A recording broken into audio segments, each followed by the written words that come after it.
Hop, hurmatli kuzatuvchilarimiz, mana shu yangi chiqqan Cobalt haqida qisqa lo'nda qilib ma'lumot berib o'taman. Ko'pchilik savol berishyapti, gaz qo'ydirsak bo'ladimi, motori injiqmasmi deb. Hop akalar, motoriga kelsak, MPI motor bilan jihozlangan.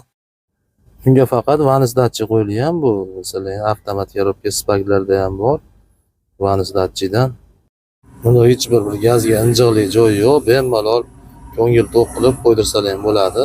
Propan metan. Miyasiga ozgina o'zgartirish kiritilgan.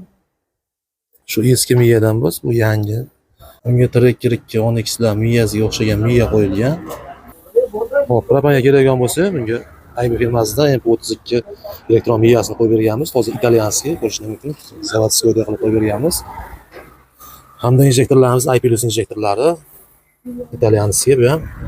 Mabdatchimiz suvda ham kuymaydi. Bunga alohida video qilib beramiz. Hamda Lavatto italyanskiy reduktorimiz 190 ot kuchiga mo'ljallangan reduktor bo'ladi. Shu zapchastlar bilan xudo xolasa mashinamiz muammosiz yuradi. Hop, orqa tarafiga Turkiyada ishlab chiqarilgan 48 litrli Turetskiy balon, atker balondan hamda qonusni qozonchalarni ichigacha sho'mka qilib termo trubkalar bilan chiqmaslik uchun havo chiqarayotganlarni trubkasini pastga tushirib beryapmiz. Kimga shunaqa xizmatlar kerak bo'lsa aloqaga chiqib olasizlar.